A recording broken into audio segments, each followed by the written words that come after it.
This moment, right here, propelled The Ring from a run-of-the-mill remake into something that defined a horror subgenre for nearly an entire decade. This was the moment that The Ring killed the teen slasher genre as the reigning king of the horror films, plain and simple. It elevated audience expectations of what was truly terrifying. Not since The Blair Witch Project was released had a movie generated this much mystique and lore around a low-budget horror film, something that the current generation of would-be horror creators could learn from. American audiences had been lulled into a falsely clean and ostensibly scareless version of horror for the previous decade. But regardless of what many people want to admit, The Ring took real horror mainstream again. Directed by Gore Verbinski, written by Freddy Kruger, and starring Naomi Watts, The Ring was one of the first highly prominent American remakes of a Japanese horror film to be released in North America. Based upon Hideo Nakata's 1998 Japanese horror film Ringu and the novel of the same name by Koji Suzuki, the film follows a woman who has to grapple with the fallout of a cursed videotape. Anyone who watches it will mysteriously die, infamously, in 7 days. The film is a somber, surprisingly cerebral film. With a highly visual, saturated blue palette and a keen direction from Verbinski, the film's visual fingerprints were unlike the other mid-budget attempts at generating scares that studios were mounting. Released in 2002, The Ring was a brash departure from the horror stylings of the day. The 1980s saw the rise of the slasher genre take over the Cineplex.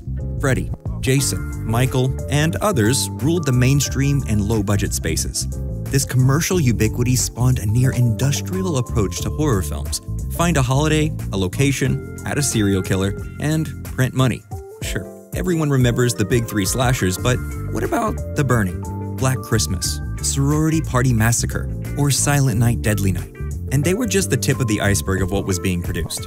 And thus, when the 1990s rolled around, studios started adopting the low-budget and indie approach, but sanitizing it a little for the mainstream audience.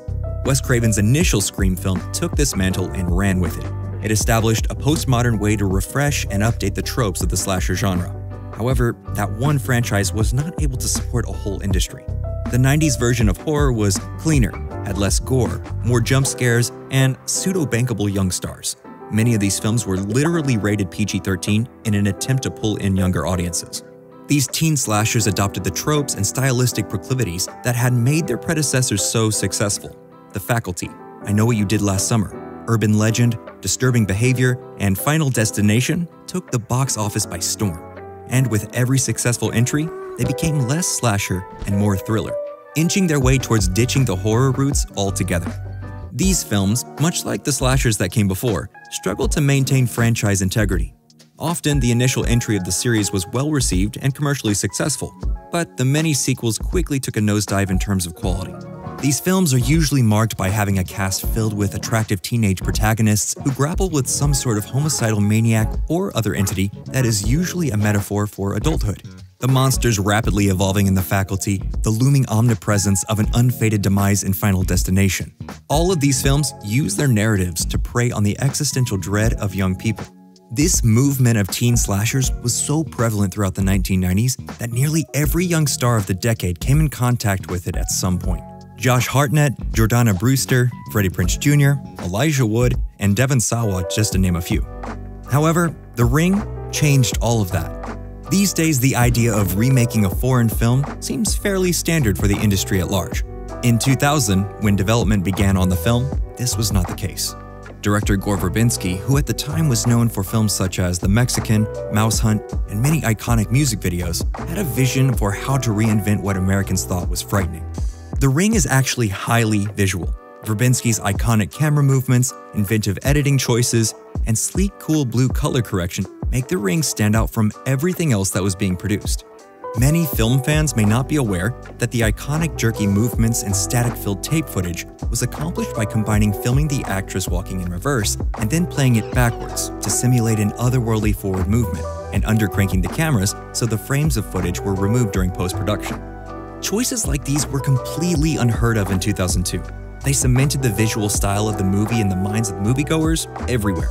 They were so iconic that they were parodied in films like Scary Movie 3. Cindy! The TV's leaking! The other aspect that really helped to distinguish The Ring is that it was actually supernatural. A a lot of 80s slashers and teen slashers are simply just a man with a sharp object chasing people around. And this can be scary, but the movie-going public had seen this for close to 20 years at this point. The film's clear and simple premise, as well as the paranormal entity at the center of it, clearly delineated it from everything else in the marketplace. The Ring was released theatrically October 18, 2002, and received widely positive critical responses. Ultimately, the film grossed over $249 million worldwide off a production budget of only $48 million.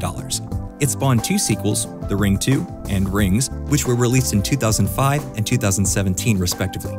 However, it is not the franchise of The Ring that truly leaves a legacy in the world of horror, but more The Ring's broader impact on the world of early 2000s American horror films. It firmly established the tradition of remaking foreign films as a commercially viable enterprise for production companies to venture into. And it also spawned the direct trend of an increased number of horror films based on Asian horror projects. The most commonly recited examples of this are The Grudge, Dark Water, and One Missed Call. These films, along with the newly popularized subgenre of torture porn, summarily dismissed the almost decade-long run of teen slashers. They marked a return to horror films that were actually intended to be scary, as opposed to creepy with a lot of pretty teenagers. The Ring and its creative brethren successfully pushed us away from the highly glossy and overly commercial genre and into a more darker, psychologically probing direction. The Ring gave us genuine scares and multiple defining moments that have stuck with audiences for years after its release.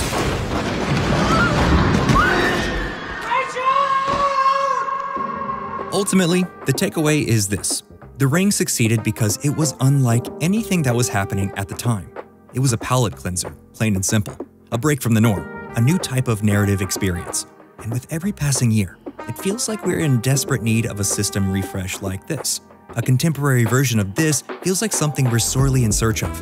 In a marketplace that's demanding no more remakes, no more films pre-existing intellectual property, and no more wall-to-wall CGI fests, where do we go from here? Horror needs to rediscover its roots. We need original films, created by scrappy upstarts. New stories told by storytellers with a deep connection and conviction for their material. We need a new crop of indie filmmakers to take over and steer things in a new direction, to remake horror in their image, to diverge from the current status quo, just like The Ring did. So, that's all for Nerdstalgic. Do you have a soft spot for some early 2000s J or K horror remakes? Do you think we should try to remake some of these films again? Let us know in the comments down below what you think. And as always, please like and subscribe for more Nerdstalgic videos. See you later.